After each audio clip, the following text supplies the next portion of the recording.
Baik, bagi kita orang mukmin, orang beriman, mati itu jembatan emas untuk menuju alam yang lebih baik.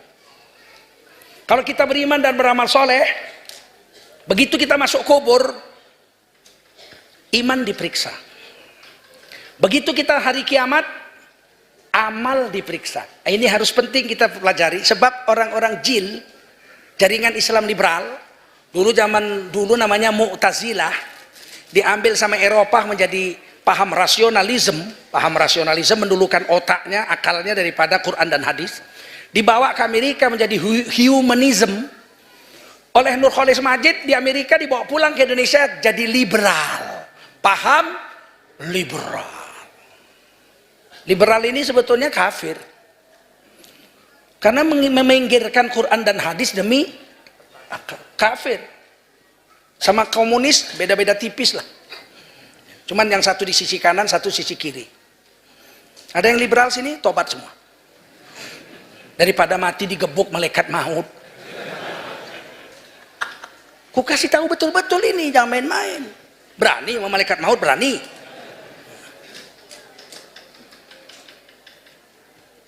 Begitu kita mati masuk kubur, belum pulang yang nguburkan. Belum pulang, sudah datang malaikat dua, Mungkar Nakir. Siapa namanya? Mungkar Nakir. Ini orang Islam ini, siapa malaikat kubur? Mungkar Mangkir. Kapan pula mangkir? Bukan mungkar mangkir, Mungkar Nakir. Kojamnya bukan main, tak pernah senyum. Begitu datang langsung dia menjerit, suaranya sekeras suara geledek. Man Rabbuka, siapa Tuhan yang kau sembah? Jadi Rob itu yang disembah juga Rob. Ada yang mengatakan yang disembah itu ilah, tauhid uluhiyah. Rob juga sembahan. Buktinya di kubur yang ditanya, man Rob, siapa Tuhan yang kau sembah? Bukan man ilahuka. Rob itu Tuhan sembahan juga. Na'buduna arbaban min dunillah. Mereka ya'buduna arbaban min dunillah. Mereka menyembah Rob-Rob selain Allah. Disembah juga Rob itu. Siapa Tuhanmu yang kau sembah? Ini pemeriksaan iman. Sebab orang Mu'tazilah bilang tidak ada siksa kubur. Ini bahayanya orang Mu'tazilah. Siksa kubur tidak ada. Kenapa? Karena belum diperiksa kok disiksa. Kan diperiksa nanti setelah hari kiamat. Setelah hari kiamat yang diperiksa amal. Di kubur yang diperiksa iman. Kalau iman diperiksa di kubur nggak beres, disiksa sampai hari kiamat. Kalau amal di akhirat diperiksa nggak beres, masuk neraka. Beda itu. Paham? Dalam kubur ditanya, man rabbuka, siapa Tuhan yang kau sembah? Itu rukun iman. Rabbi Allah, aku menyembah Allah Tuhanku. Aman. Kalau enggak, man rabbuka, dia bisa jawab, dikeprok lah, puk. Sekali keprok tergelam 70 hasta. Saya pernah di Medan, pertama kali di Medan dibuat jalan layang, itu kan pondasinya beton sebesar tiang listrik, digubuk pakai palu-palunya itu palu listrik juga, bum, bum, bum. Saya berhenti naik Vespa, saya lihat, ya Allah, sebesar itulah tiangnya dipukul, sebesar itulah palunya, puk, cuman masuk segini, puk, masuk segini, puk, masuk segini. Kalau malaikat mungkar nakir sekali keprok, puk, masuk 70 hasta. Bayangkan. Dan dia nggak bisa disogok. Nggak bisa main, saya kasih gaji 100 juta sebulan ya. Nggak bisa dia. Dirapel setahun, dirapel setahun. Ceme segitu mana laku. Nggak laku sana. Main duit nggak laku, main family nggak laku. Man rabbuka, nanti dulu. Kamu mungkar nakir? Iya, saya si morangkir. Si morangkir pun nggak takut dia.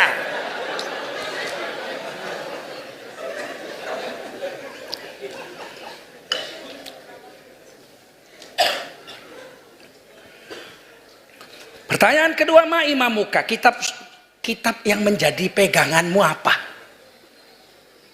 Ma imamuka, kitab apa yang kau baca menjadi pedoman hidupmu? Majalah Tempo, kena.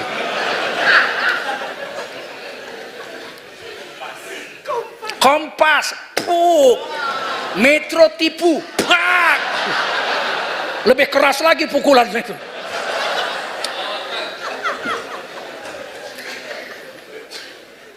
Kalau dia bilang Al-Quranul Karim, aman.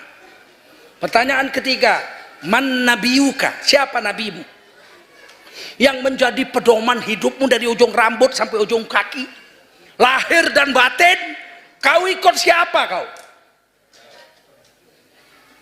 Ikut siapa? Ditanya di situ. Kalau dia bilang Muhammad Rasulullah SAW, aman. Tapi kalau Gus ini, Gus itu, apa Gus-Gus? Kena. Sunnah Nabi itu kalau kita nggak amalkan belum tentu berdosa. Sebab sunnah Nabi ada yang wajib, sholat 5 waktu wajib, menutup aurat wajib, betul nggak? Tapi ada sunnah Nabi yang sunat, menutup kepala sunat, ya kan? Makan baca bismillah sunat, masuk WC baca Allahumma inni a'udzubika minal khubthi wal khubath sunat. Nggak dibaca nggak berdosa, dibaca unggul, dapat 1 hasanah 10 pahala. Jadi sunnah Nabi belum tentu kalau nggak dikerjakan itu berdosa. Ada sunnah Nabi yang mubah, sunnah Nabi, perbuatan Nabi, perkataan Nabi atau diamnya Nabi terhadap sahabat tapi hukumnya mubah. Ada sunnah Nabi yang mubah. Apa itu? Kawin sama janda. Nabi kawin apa enggak? Kawin. Nikah itu sunnah Nabi apa enggak? Nabi nikah sama janda, sudah 2 kali jadi janda. Suami pertama wafat, kawin lagi, suami kedua wafat, punya anak Hindun bin Hindun. Kemudian Siti Khadijah jadi janda, sudah 2 kali. Nabi suami ketiga. Berarti nikah sama janda sunnah apa enggak? Sunnah apa enggak? Hukumnya apa? Mubah, enggak sunat, enggak wajib, enggak. Sunnah Nabi tapi mubah. Sunnah Nabi yang sunat, kawinlah sama gadis. Kata Nabi, nikahilah perawan karena mulutnya lebih harum dan lebih bisa dibawa bercanda. Kalau kawin sama gadis bisa lomba lari, ting ting ting ting ting ting ting ting ting ting ting di balik pohon bunga, ting ting ting ting ting ting ting ting. Kalau janda nggak mau, ting ting ting kayak anak-anak.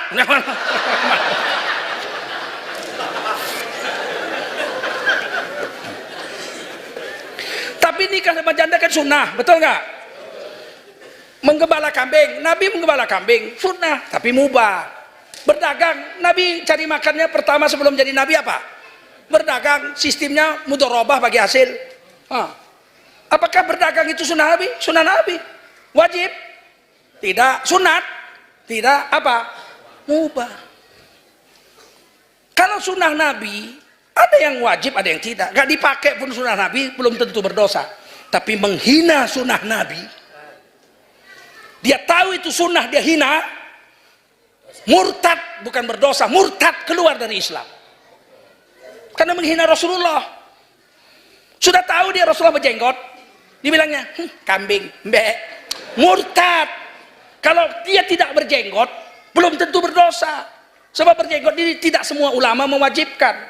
Mazhab Syafi'i tidak mewajibkan sunat berjenggot, mazhab Syafi'i. Tapi mazhab Hanafi mewajibkannya. Belum tentu berdosa, tapi kalau udah tahu dia Rasulullah berjenggot, dihinanya jenggot, jenggot, ini orang murtad dari Islam. Dan itu ditanya di kubur, man nabiyuka, siapa nabimu? Saat itu Rasulullah dihadirkan. Dalam hadis yang lain Rasulullah dihadirkan ke situ. Kita bisa lihat Rasul, Rasul bisa lihat kita. Ketika dilihat Rasul kita tidak berjenggot, Rasulullah buang muka. Makanya dalam mazhab Syafi'i kalau kita memandikan jenazah, jenggotnya waktu kita cuci copot, yang mencucinya itu wajib mengambil jenggot itu dan membalikkannya, kembalikan ke situ. Harus dibawa mati masuk kubur. Haram hukumnya kalau ada orang mati dicukur jenggotnya. Ah, jelek, cukur aja.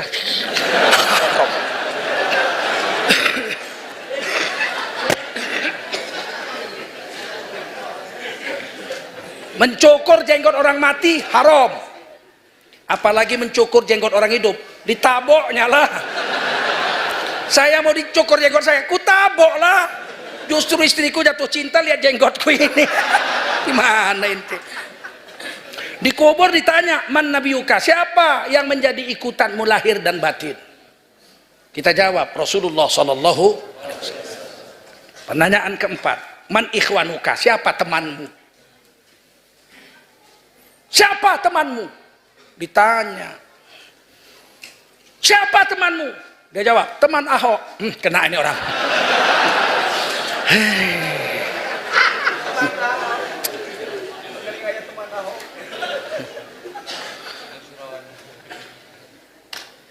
Teman kita itu, saudara kita itu sudah ditulis sama Allah di Quran, innamal mu'minuna ikhwah. Orang beriman itu bersaudara. Jangan cari yang lain. Jangan cari yang lain. Apa nggak boleh berkawan sama orang lain? Boleh, tapi saudaramu orang mesti kau dulukan orang Islam dari yang lain. Kan saudaramu. Siapa yang mempersaudarakan kita? Coba, siapa? Siapa? Allah. Di mana? Di Quran. Kita bersaudara. Siapa yang bersaudarakan? Allah. Di mana? Di Quran. Jadi jangan main-main, itu kita bersaudara.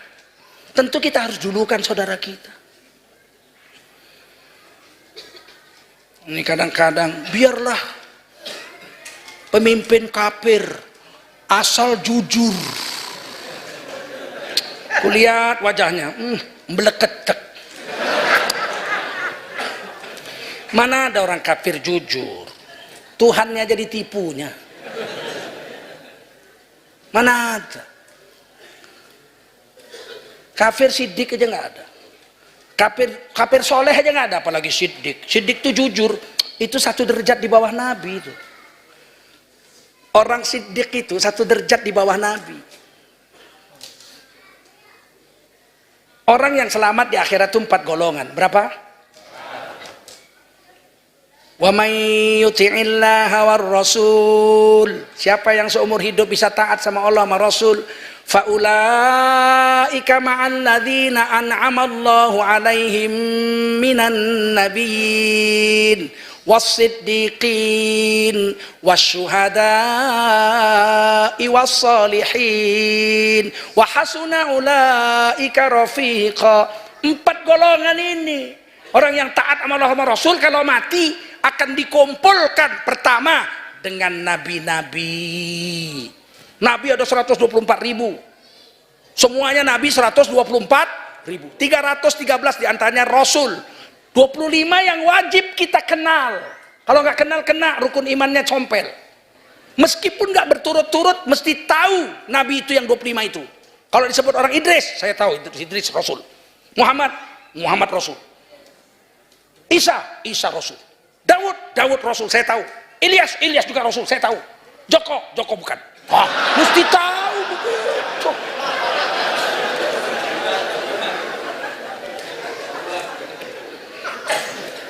Lima Rasul Ulul Azmi.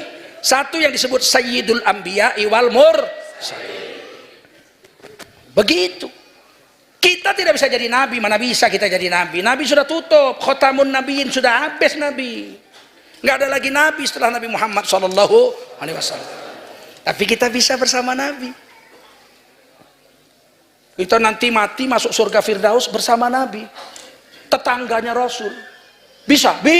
Siapa? Pertama kata Nabi, al-mahiru bil Quran ma'asafaratil kiramil baroroh.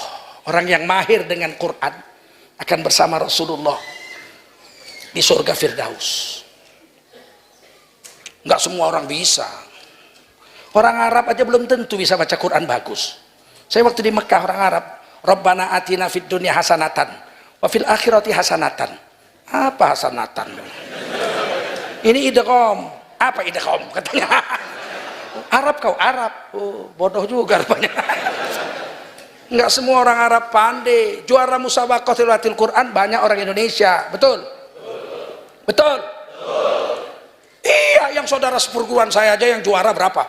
Ahmad Muhajir, Adri Azhari, Zainul, Fadlan Zainuddin itu saudara-saudara saya seguru. Dengan saya Azra'i Abdul Rauf di Medan. Kita bisa bersama Nabi. Siapa lagi yang akan bersama Nabi kalau mati? Orang yang mengurus anak yatim. Ana wa kafilul yatim hakadha. Cuma Nabi geser sedikit aja. Aku dengan orang yang ngurus anak yatim seperti ini di surga. Tetangga sama Rasul. Itu ngurus anak yatim begitu sama Rasul di surga. Apalagi ngurus mamaknya. Bukan mamaknya yatim itu, bukan. Mamak kita. Ngurus yatim aja begini apalagi ngurus mamak kita. Bukan mamaknya yatim itu, bukan. Nyeleweng aja kalian ini. Kalau ngurus mamak yatim itu bagus juga kalau mau. Diurus bukan dikawini. Apa lagi yang bisa membuat kita sama dengan Nabi? Anta ma'aman ahbabta yaumal qiyamah. Kamu akan bersama dengan orang yang kau cintai di hari kiamat. Kalau kita cinta sama Rasulullah, siang malam rindu Rasul, mulut kita selawat, ujung rambut sampai ujung kuku wujud sunnah Rasul, kita akan bersama Rasul. Tapi kalau kita jadi cebong, akan bersama dengan kodok.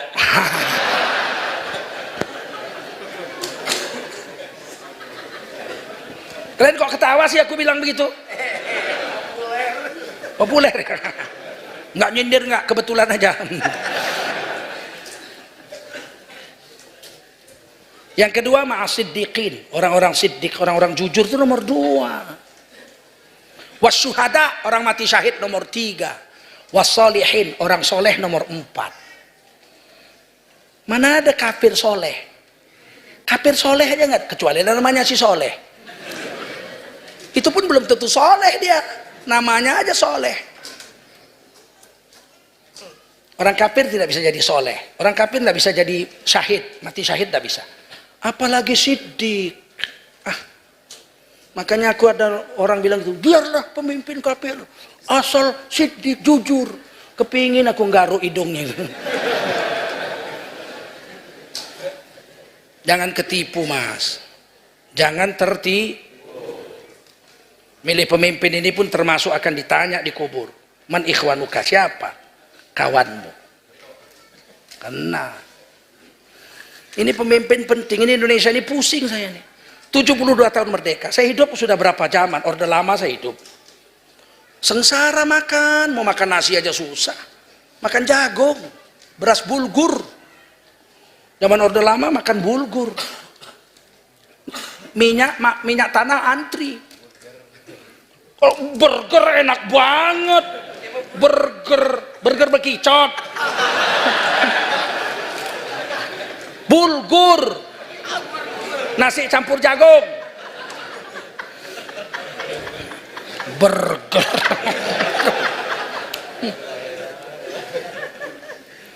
Saya hidup zaman Orde Baru awal. Bagaimana Pak Harto membuat makanan beras.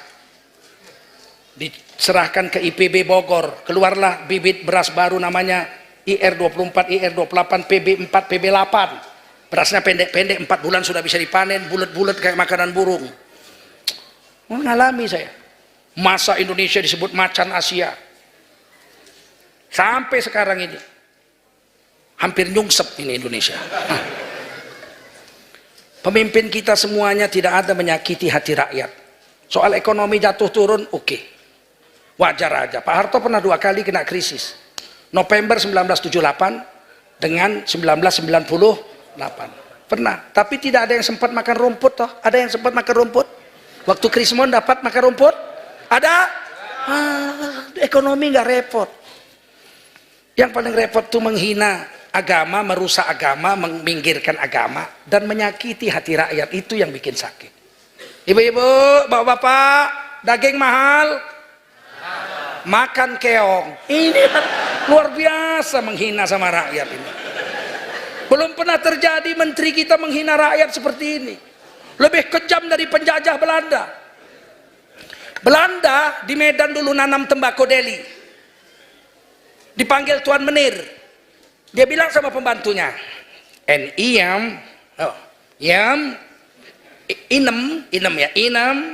kue orang mesti hari ini masak sup ya, sup daging merah yang nomor 1. Kue masak daging merah bikin sup yang enak, itu kalau sudah masak kue orang tidak boleh makan. Itu sup untuk tuan sama nyonya. En kue jangan makan. En kue masak yang lain ya, kue masak tulang. En sup tulang, kue makan tulang supaya kue punya tulang kuat, supaya kue punya kerja bagus. Daging untuk tuan sama nyonya, kue makan tulang ya. Daging sapi untuk tuan sama nyonya, tulang sapi untuk kue orang supaya tulang kuat. Nggak ada dia bilang, hari ini kue masak sup yang bagus, daging nomor 1. Kalau sudah masak itu daging untuk tuan sama nyonya, kue masak bekicot ya. Nggak ada, nggak ada. Ini parah betul ini. Bikin jengkel betul aku. Lebih parah dari penjajah Belanda, betul nggak? Nggak takut mati nih orang apa? Yang paling menyakitkan bagi kami para ustadz, agama dirusak. Itu yang bikin sakit, kita nggak bisa tidur berhari-hari. 72 tahun merdeka. Presiden pertama anak Raden, Bung Karno. Presiden kedua menantu, Kanjeng Haryo. Pangeran Sumo Haryomo. Dari Solo, bapaknya Ibu Tin, Pak Harto. Jawa. Ketiga, Habibie, ibunya orang Solo. Bapaknya pembesar di Gorontalo. Keempat, Gus Dur, kakeknya pendiri Nahdlatul Ulama, Yai Hashim Asy'ari. Megawati, anak Bung Karno. SBY, orang Jawa. Tidak pernah terjadi selama 6 presiden ini. Dipanggil pembaca Quran ke istana.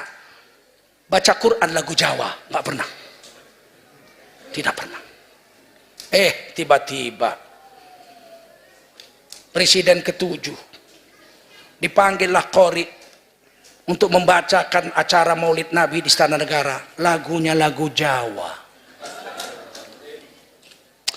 Tidak ada yang lebih menyakitkan bagi saya melebihi perlakuan ini.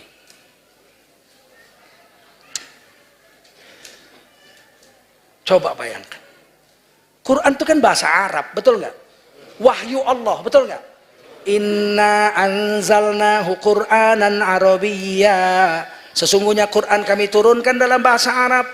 La'allakum ta'qilun. Agar kau pakai akalmu. Pakai akalmu. Quran itu bahasa Arab. Pakai akalmu. Sedangkan budayanya dipakai nggak cocok, nggak enak. Jangankan wahyu, agama, budaya kalau nggak tepat nggak enak. Bahasa Inggris, enaknya kan pakai logat Inggris. Ladies and gentlemen, I just want to tell you that English is the most important language in the world. Enak. Coba bahasa Inggris pakai logat Madura. These ladies and men gentlemen.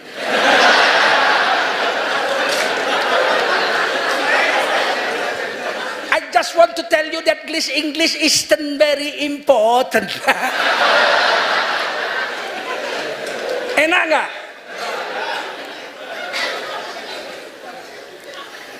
Bahasa Jawa pakai logat Batak coba. Mas, ajeng tek pundi mas? Ajeng tek pundi? Teng meriko, boten. Kula teng meriki, boten teng meriko kula. Alangkah jijiknya kita melihat ini.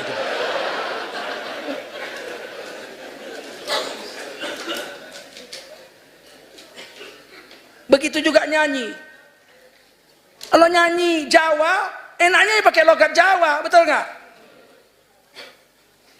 Yeneng tawang ono lintang cahayu, ya enak.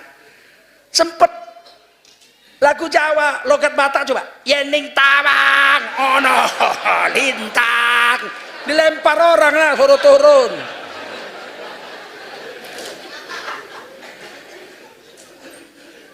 Tiba-tiba datang ke istana, baca Quran, lagunya lagu Jawa. Ya ayyuhalladzina amanu aufu bil uqud. Yang lucunya Tuan kita terhormat senyum gini. Menteri Agama pun lihat gitu langsung. Tapi duta besar Kuwait, Saudi, Irak, pada mangap gitu. Kaget. Sejak kapan ini baca Quran begitu? Astagfirullah. Beberapa hari kemudian Menteri Agama pidato. Kita akan membuat musabaqah tilawatil Quran tingkat nasional, membawakan lagu-lagu daerah se-Indonesia. Dipidatokan di Manado pada penutupan seleksi musabaqah tilawatil Quran di sana. Saya protes, ulama-ulama protes. Ketua Ikatan Persaudaraan Qori dan Qori'ah, Sayyid Aqil Munawar, protes, mengeluarkan resolusi, dibuat di Istiqlal. Secara sehan, resolusinya menolak pembacaan Al-Quran pakai lagu-lagu daerah, terutama musabaqah tilawatil Quran pakai lagu daerah dengan memakai uang negara. Bayangkan hancurnya agama kalau baca Quran pakai lagu daerah juga. Peserta dengan nomor undian 1 dari Jawa Barat membawakan lagu Manuk Dadali. Alhamdulillahi Rabbil Alamin Ar-Rahmanir Rahim Maliki Yaumiddin. Wah, hebat. Peserta nomor 2 dari Sulawesi Selatan membawakan lagu Angin Mamiri. Angin mamiri kupasan, alam nasrah laka sadrak, wa wada'na anka wizrak, alladzi anqadha dhahrak. Peserta nomor 3 dari Sumatera Utara membawakan lagu Sinanggar Tulo. Sinanggar Tulo, Tulo, oh Tulo, alhamdulillahi rabbil alamin, alhamdulillahi rabbil alamin. Apa enggak hancur agama begini? Peserta dari Solo membawakan lagu Bengawan Solo. Alhamdulillahi rabbil alamin. Besok sholat maghrib bawa gitar semua orang.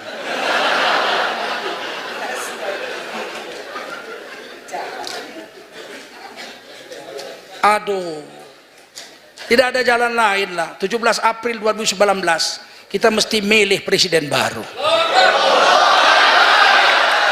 Siap? Siap? Alah, nanti kasih 100.000 belok. Enggak? Betul? 100.000 itu menghina. 100.000 5 tahun, setahun 20.000. bagi 365 hari. Tusuk gigi pun dia bisa beli. Siap? Baguslah itu. Aku ditanya, siapa? Tukul pun jadi nggak apa-apa. Siapa? Ya kita cari orang soleh, betul nggak? Masa 263 juta rakyat Indonesia nggak ada yang soleh? Betul? Dan itu mati dipertanggungjawabkan. Sempat itu terjadi, semua orang yang baca Quran lagu daerah, dosanya dia yang nanggung semua. Apa enggak malaikat enak aja itu, asal masuk pauk. Kata Allah, kok nggak kau tanya lagi, nggak usah, kalau yang ini nggak usah tanya.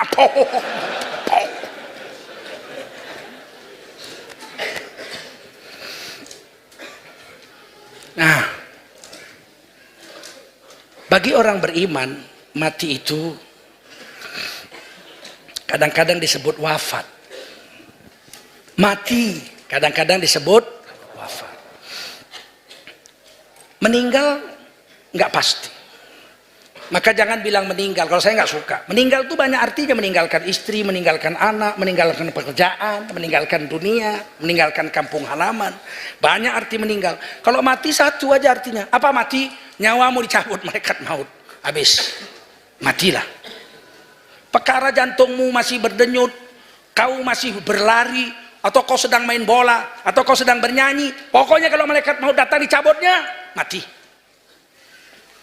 Jangan bilang mati kasar. Kita ini diracun sama Belanda. Kue orang jangan bilang mati, mati itu kasar. Kue mesti bilang meninggal. Meninggal apa meninggal? Mati kasar tidak. Mati bahasa Arab, bahasa Quran, bahasa hadis.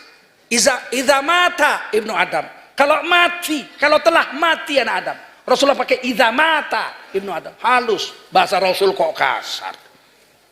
Quran juga. Salat kita, Allahu Akbar, inna salati wa nusuki wa mahyaya wa mamati. Coba tukar besok, inna salati wa nusuki wa mahyaya wa meninggal. Batal was salatmu. Jangan bilang kasar, itu bahasa Quran, bahasa hadis. Hanya orang-orang yang benci dengan Islam yang mengatakan mati itu kasar. Yang kasar itu modar gue, itu kasar, mampus, nah itu kasar. Kalau mati halus apa enggak? Tersinggung kita dibilang mati? Tidak, itu bahasa Al-Quran, bahasa hadis. Selain mati, kadang-kadang dalam Islam dipakai kata wafat. Apa arti wafat? Wafat itu artinya sempurna. Apa? Paripurna. Wafat itu artinya sempurna. Jadi kalau orang sudah mati, itu artinya dia telah sempurna. Telah wafat itu telah sempurna. Apanya yang sempurna? Kalau wafat, 3 yang sempurna. Pertama, kalau orang sudah wafat, berarti telah sempurna, rezekinya diambilnya semua. Kenapa kita masih hidup? Jangan bilang saya masih hidup karena masih muda. Yang baru lahir aja mati banyak. Langsung mati. Betul nggak? Ada yang lahir nggak sempat mati. Saya masih hidup karena masih muda. Berapa banyak orang muda mati. Oh, saya masih hidup karena saya orang sehat. Ya, yang sehat mati berapa banyak. Itu yang naik kapal terbang Air Asia sehat semua. Game over semua, ya enggak? Berapa banyak orang mati kelindas kontainer gepeng. Sehat, dada-dada istrinya, dada, saya bruk, habis. Mana ada urusannya mati dengan sehat? Mana ada urusan mati dengan muda? Oh, saya belum mati karena saya orang kaya. Berapa banyak orang kaya mati? Orang kaya mati, orang miskin mati, raja-raja mati, rakyat biasa mati, presiden mati, wakil presiden mati, menteri mati, ustadz jangan tanya lah. Mati semua.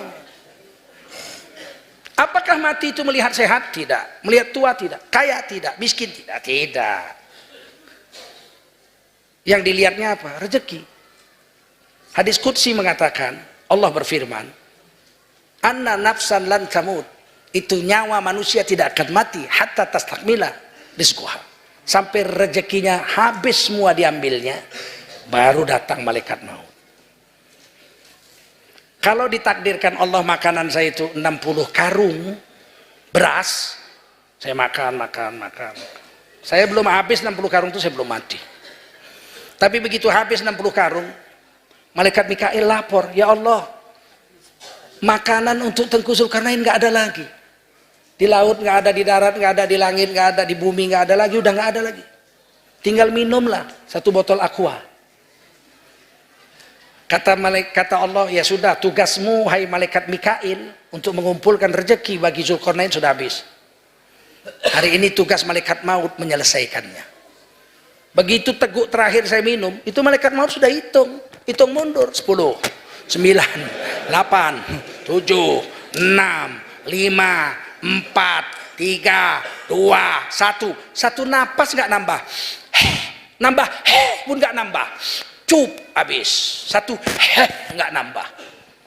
Idza jaa ajaluha la yastakhiruna sa'ah wa la yastaqdimu. Enggak bisa ditambah, enggak bisa dikurang. Pas mati. Jadi kalau ditanya, kenapa kita masih hidup, Bu? Kenapa kita masih hidup, Pak? Rezeki kita belum. Jadi kenapa kita takut enggak dapat rezeki? Makan apa besok? Makan apa besok? Kalau masih ada rezeki kita tidak mati, paham? Ada laut Cina Selatan sana, ikan lahir dari rahim ibunya, keluar dari mulutnya 100.000 ekor, satu yang sebesar ujung jarum, ditulis malaikat Mikail, milik ini rezeki Zulkarnain, tulis. Siapapun nggak bisa ngambil ikan itu kecuali saya. Dimakan ikan besar, cup, lolos dari giginya. Aku bukan rezekimu, aku rezeki Zulkarnain. Berenang sampai besar, berat 1 kilo, dipancing sama orang Cina di laut Cina Selatan sana. Dibawa nelayan kita ke Pekanbaru, Pekanbaru dibawa ke Muara Karang, Muara Karang dibawa ke Mall Klender, dijual Klender, dibeli sama Ibu RW 14, bukan saya yang beli, Ibu RW. Dipotong jadi 8 potong, disambel. Tiba-tiba habis zuhur saya lewat rumah RW, dipanggil, Pak Tengku, masuk situ dulu. Kenapa? Ada apa Pak RW? Saya mau rapat dulu. Oh iya, silakan. Masuk. Oh iya, terima kasih. Ada waktu? Ada. Duduk. Nah, ngobrol sebentar. Ayo makan yuk. Oh boleh. Oh, di atas meja berapa potong tadi? 8 potong ikan kakap disambel. Ih, ikan kakap. Waduh, baru. Ayo makan. Kata Pak RW, saya nggak bisa makan sambal, mencret Pak RW. Nggak boleh makan sambal. Saya makan, saya ambil tengahnya 1, tinggal 7. Oh enak banget. Keringet makan. Mau pulang, Ibu RW bilang, Pak Tengku pulang. Istri mana Ibu? Oh lagi pulang ke Medan. Nggak ada siapa-siapa di rumah? Nggak ada. Udah bawa aja di semua. Ikan ini 7 potong lagi. Kan Bapak mencret. Dalam hati saya, memang rezeki saya itu ikan. Yang beli siapa, yang nangkep siapa, yang masak siapa, yang makan siapa? Saya. Nggak usah takut dengan rezeki. Itu berkaitan dengan nyawa. Kita tidak akan mati sebelum rezeki habis dimakan. Kalau ada 1 apel di Washington, tertulis nama Bejo, itu antara 2 saja. Bejo pergi ke sana makan apel itu di Amerika, atau apel itu yang terbang ke mulut Bejo. Hanya 2 saja. Dia pergi ke Amerika makan buah itu, atau buah itu yang datang ke rumahnya dimakan sama dia. Selesai dimakan, cabut malaikat maut, habis. Begitu, paham? Yang kedua disebut wafat, sempurna pendengaran dan penglihatan orang mati itu. Orang yang sudah mati bisa melihat apa yang nggak bisa dilihat orang hidup. Kita nggak tahu sekarang ada apa di Amerika, apa yang terjadi di Spanyol, nggak tahu. Tapi orang mati, fabasarukal yaumal hadid, penglihatanmu lebih tajam dari pedang. Sekarang saya tanya, apa yang ada di belakang tembok ini? Nggak ada yang tahu. Karena kita orang hidup, mata kita terbatas. Tapi kalau orang mati, apa yang terjadi pada anak-anaknya di seluruh dunia dia lihat. Seorang ibu di dalam kubur, dia bisa lihat anaknya di Amerika lagi sholat tahajud. Masya Allah, nak, sholat tahajud kau sayang, di Amerika lagi nakku. Ya Allah, tetaplah anakku dalam hidayah. Tiba-tiba diperlihat, wah anakku yang di Tegal. Ya Allah, nak, main judi kau, nak. Sontoloyo kau. Ya Allah, jangan matikan anakku sebelum dapat hidayah darimu, ya Allah. Dilihat lagi anaknya, ya Allah, anakku yang di sana di pesantren sedang baca kitab. Ya Allah, berilah hidayah pada anakku, pelihara hidayah sampai dia mati. Itu dilihat semua. Maka ketika kita mati, kalau kita berbuat maksiat, kita menyakiti hati bapak dan ibu kita, menyakiti hati Rasul. Rasul lihat Rasul, bapak ibu kita lihat. Yang bilang Quran kok gimana? Quran yang bilang, wa qul i'malu, katakan hai Nabi, i'malu, beramallah kamu semua umat Islam. Fasayarallahu amalakum, Allah akan lihat amalmu. Wa rasuluhu, Rasul akan lihat amalmu. Wal mu'minun, orang beriman akan lihat amalmu. Bapak ibumu apalagi. Dan Imam Ibnu Katsir dalam tafsir Ibnu Katsir, surah itu surah At-Taubah ayat 105, menuliskan dua hadis Tirmidzi dengan Abu Dawud, bahwa mayat itu melihat perbuatan anak-anaknya di dunia. Kalau anaknya soleh, dia bahagia. Bangun kita jam 12 malam, dilihat ibu kita, alhamdulillah Pak, anak kita bangun Pak, Masya Allah, masuk kamar mandi buang air kecil. Ya Allah, ntar lagi wudu, tiba-tiba tidur. Ya Allah nak, malam cuman kencing aja kau nak.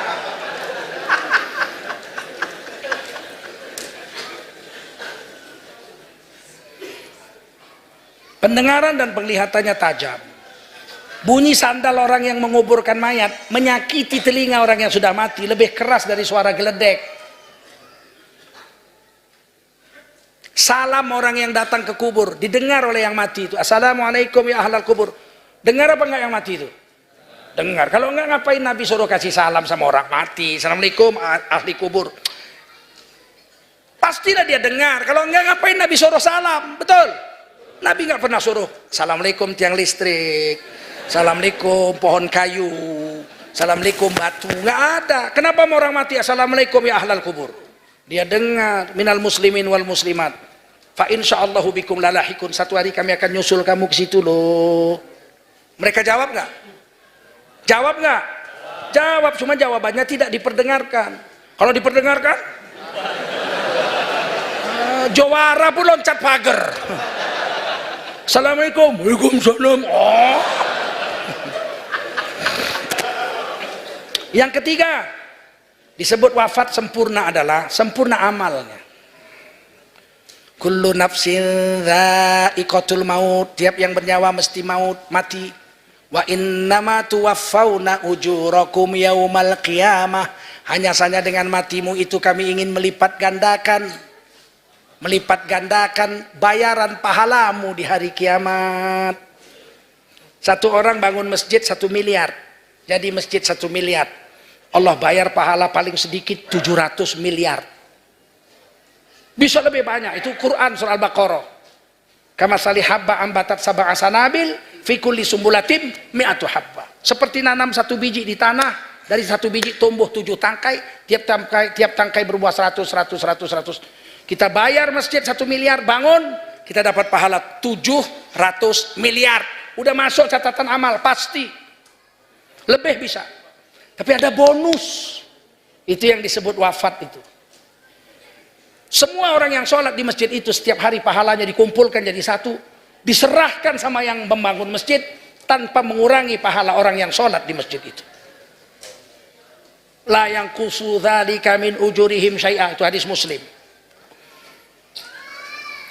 Maka terkejutlah orang beriman di hari kiamat ketika disuruh baca catatan amalnya. Iqra kitabak, baca catatan amalmu. Dia bilang, ya Allah, umur saya 60 tahun, saya mati, sholat saya berhenti, tapi kenapa ini setiap hari ada ratusan sholat masuk ke catatan amal saya, ratusan sholat orang. Kamu membangun masjid dulu, semua pahala orang yang sholat di masjid itu kepadamu diberikan tanpa mengurangi pahala mereka. Tapi kenapa setelah 300 tahun berhenti?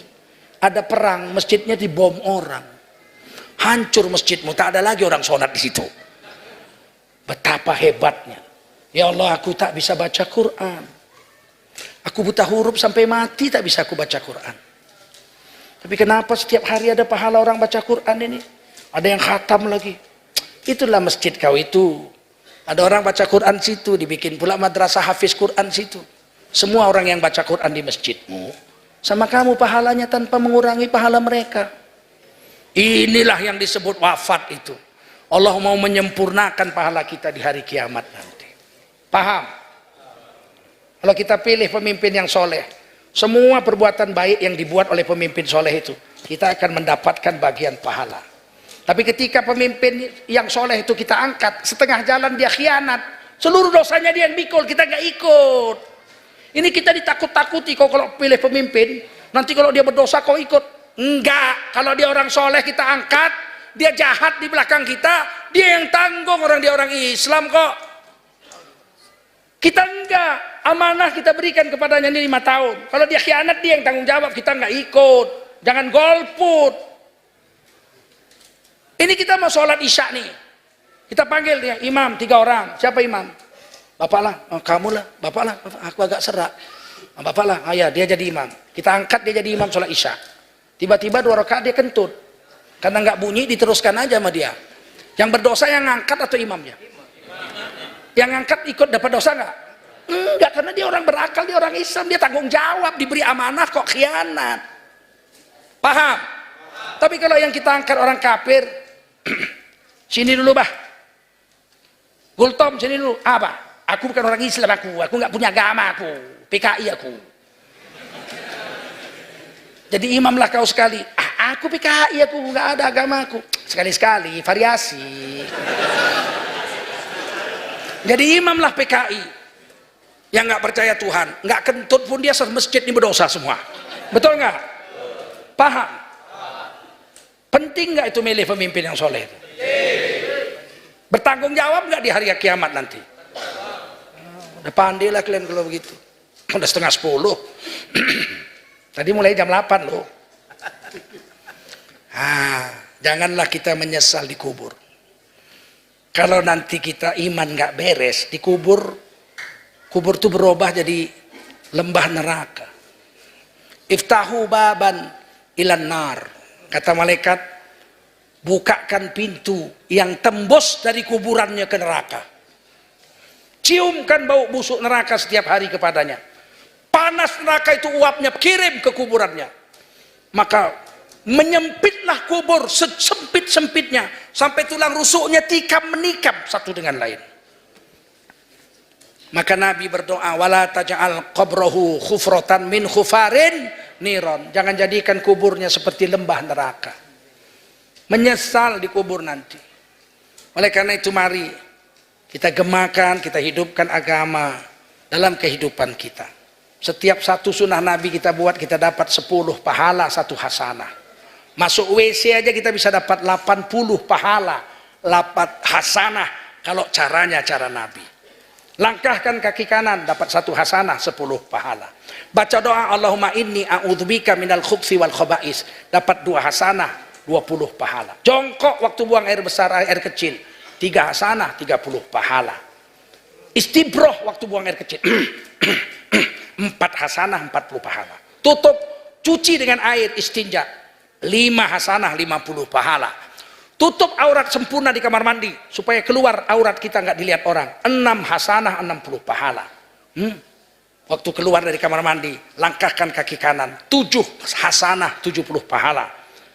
Baca doa alhamdulillahilladzi adhaba 'anil adha wa afani, selama di WC dapat 8 hasanah, wal hasanatu bi asyri amsalihha, 1 hasanah dibayar 10 pahala, selama di WC dapat 80 pahala. Karena ikut sunnah Rasulullah sallallahu. Maka saya kalau ada WC masjid dikunci saya protes. SMP saya sudah protes. Kenapa dikunci tadi Pak? Saya mau buang air kecil nggak ada, dikunci. Saya terpaksa ke gereja. Gereja buka. Apa kata yang punya masjid? Dilihat saya. Saya kunci. Karena banyak orang masuk ke WC ini cuma buang air aja, kencing aja. Habis itu pergi nggak sholat. Ya Allah Pak, kamar mandi memang tempat kencing. Kalau ada orang masuk kamar mandi sholat, gila lah dia.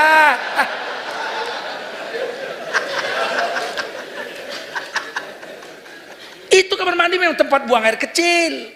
Tapi kalau buang air kecil ke situ pakai cara Rasul, dapat 80 pahala. Yang bangun pun dapat 80 pahala. Paham?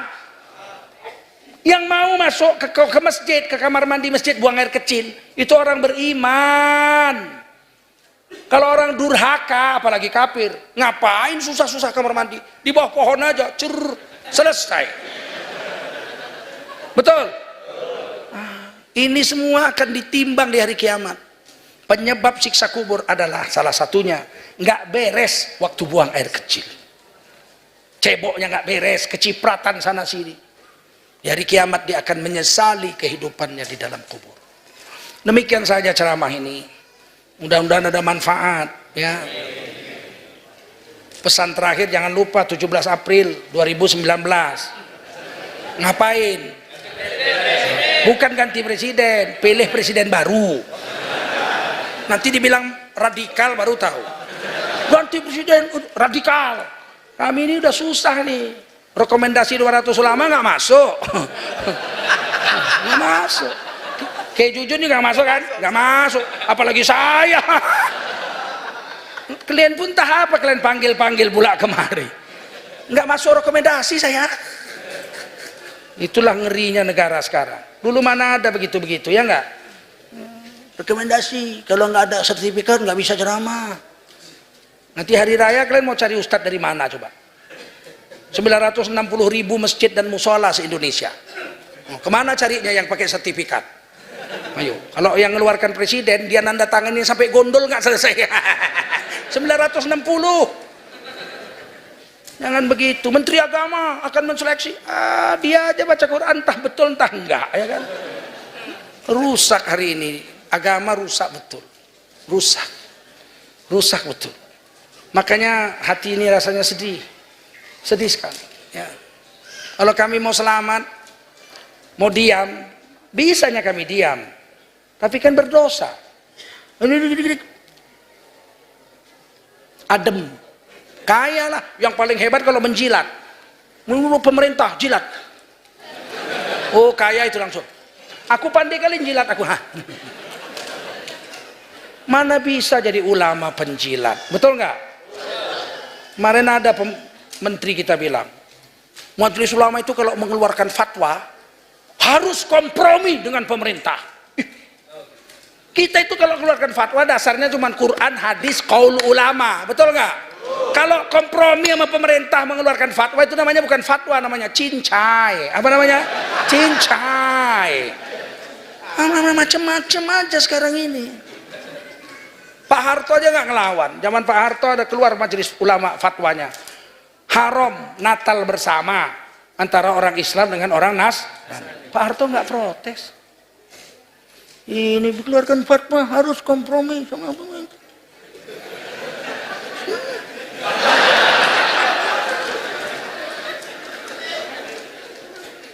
Subhanallah bihamdihi, subhanakallahumma wa bihamdika, asyhadu an la ilaha illa anta, astaghfiruka wa atubu ilaik. Subhana rabbika rabbil izzati amma yasifun, wa salamun alal mursalin, walhamdulillahi rabbil alamin. Wassalamualaikum warahmatullahi wabarakatuh.